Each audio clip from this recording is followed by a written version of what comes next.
그렇기 때문에 저는 개인적으로 좀 감이 떨어진다라고 표현했던 이유가 뭐냐면은 뭐 지금 현재 상황에서 김경률 위원이 뭐라고 할까요? 자기가 이제 뭐 관두겠다, 뭐 이렇게 적극적인 이런 메시지가 안 나온다라고 할지라도 네. 국민들을 상대로 해가지고 어떤 식으로 자기의 표현과 워딩, 특히나 이제 마리 앙뚜아네트 표현으로 인해 가지고 많은 논란이 있지 않았습니까? 그 부분에 대해서 명확하게 해명을 하고 사과를 하는 게 먼저 있어야 되는데 그거에 대해서 사과하는 모습을 진정성 있게 보여주지 않은 상태에서 나는 사퇴하지 않을 건데. 사실상 같이 한 그 지향점을 가진 거의 몇몇 되지 않는 참모라는 성격도 갖고 있을 것이거든요. 물러나는 순간 이 국면에서는 본인의 정치적 미래도 없을 뿐만 아니라 완전히 물러서는, 그리고 비대위 체계 자체의 색깔 자체가 흐릿해진다는 생각을 할 겁니다.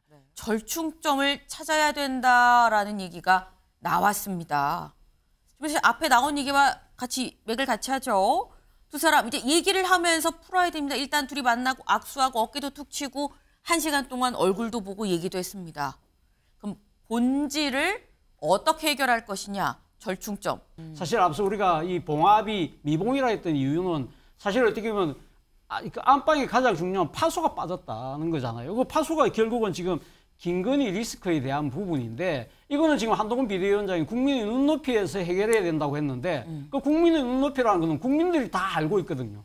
그런데 그러한 액션을 대통령실에서 취하지 않을 경우에 그러면 한동훈 비대위원장이 어떻게 해야 될 것이냐의 문제가 생기는 것이고, 또 하나의 문제는 이번에 지금 보면 직접적인 노골적인 당무 개입이 있었잖아요. 그동안에는 사실 이준석 전 대표를 쫓아내는 일, 그리고 또 김경 지도 체제가 무너질 때도 우리가 익히 봐왔습니다만 이렇게 적나라하게 드러난 경우는 별로 없었다. 그렇다고 한다면 여전히 그러면 국민의힘은 용산의 출장소인가? 수직적인 당정 관계가 어떤 식으로 개선되지 않고서는 총선을 치를 수 없다는 것이 국민의힘의 절박한 심정이잖아요. 그렇다고 한다면 여기에 대한 개선책은 그러면 용산에서 어떻게 내놓을 것인가 부분이고, 또 용산의 입장에서는 그러면 김경률 회계사가 지금 비대위원으로 있는데 네. 그럼 그 분의 거치는 어떻게 될 것이냐, 이런 부분들이 풀어야 될 고차원의 정치 방정식인데 그것이 결코 시간이 많지 않다는 겁니다.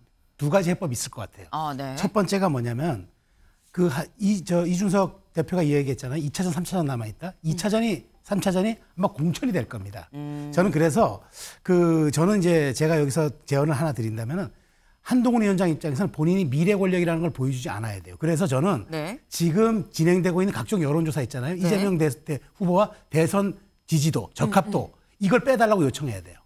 나는 미래 권력이 아니다. 나는 오직 원포인트로 국민의힘의 총선 승리를 위해서 온 사람이기 때문에 여기에 집중하겠다. 혹시 언론이 이런 걸로 과도하게 관심을 몰지 말라. 나의 본질은 국민의힘 총선 승리 외에는 없다.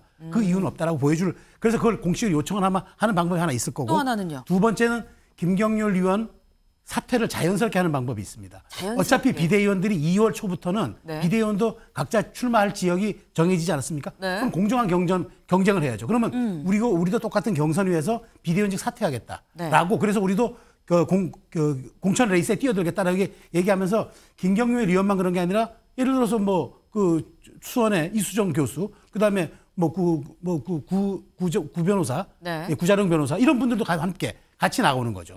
그러면 한동훈 위원장의 진정성, 대통령에 대한 존중과 신뢰의 마음을 보내는 거고, 그다음 용산 대통령실에서는 지금 열심히 하고 있는 민생 토론회 이런 걸 당연히 뒷받침해달라라고 얘기하고 민생의 원보이스를 내고, 김건희 여사 문제는 설 이후에 어쨌든 대통령실이 어떤 입장이든 처리한다. 이렇게 되면 저는 갈등의 골과 봉합이 그렇게 저는 어렵지 않을 거라고 봅니다.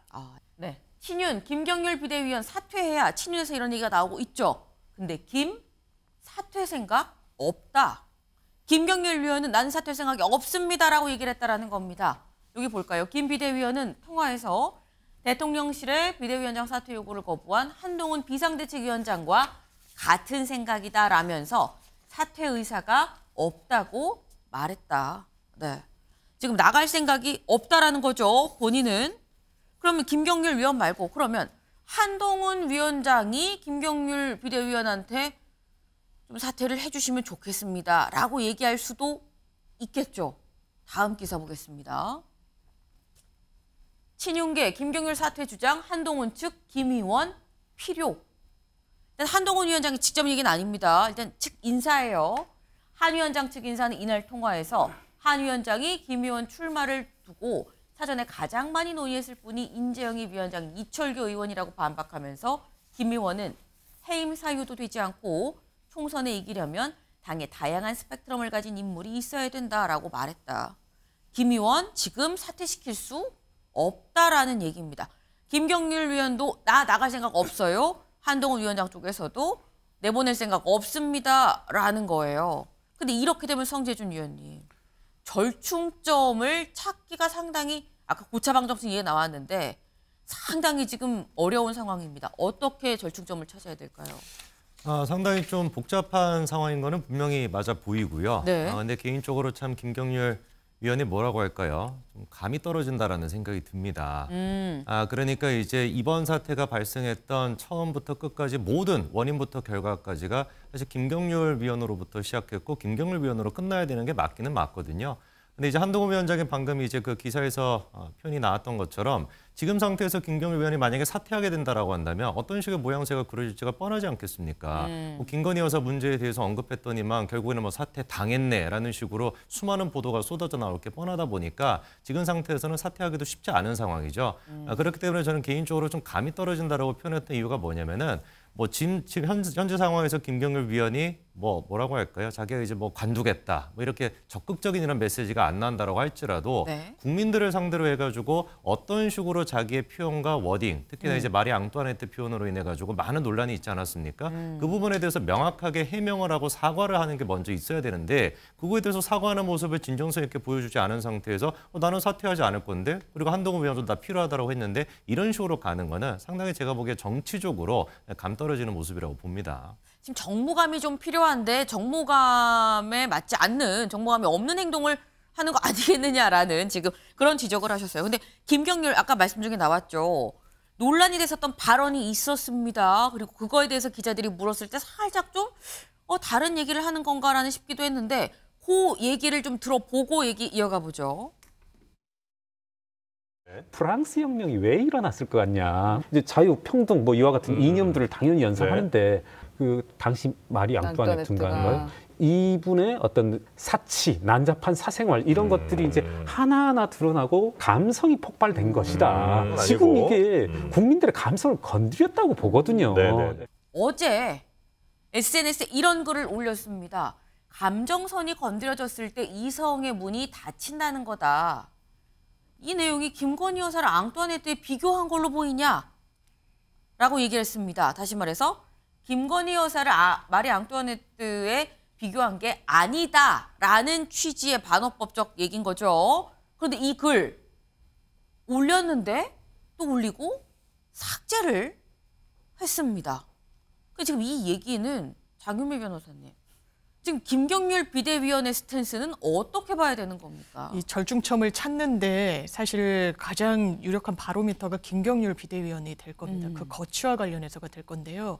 한동훈 비대위원장으로서는 김경률 비대위원의 어떤 불출마를 넘어서 비대위원에서 사퇴하는 거는 아마 머릿속에 없을 겁니다. 한동훈 비대위원장은 기본적으로 정치권에 본인의 새라고 할 것이 없습니다. 아는 사람들도 드물고요. 네. 그럴 때 만난 본인의 사실상 같이 한 지향점을 가진 거의 몇몇 되지 않는 참모라는 성격도 갖고 있을 것이거든요. 물러나는 순간 이 국면에서는 본인의 정치적 미래도 없을 뿐만 아니라 완전히 물러서는, 그리고 비대위 체계 자체의 색깔 자체가 흐릿해진다는 생각을 할 겁니다. 네. 그렇기 때문에 김경률 비대위원 같은 경우에도 본인의 어떤 정치적인 욕심이나 이런 걸 떠나서 지금 비대위 그리고 한동훈 비대위 체계를 지금 유지하기 위해서 내가 버텨줘야 된다는 생각을 하는 것 같아요. 그렇기 때문에 그렇다면 대통령실에서 이 부분을 용인하고 넘어갈 수 있을 것인가, 그래 보이지 않습니다. 사실 마리 앙뚜아네트는 본질은 아니죠. 김건희 여사를 과도하게 공격했다라는 게 대통령실의 인식인 것 같고요.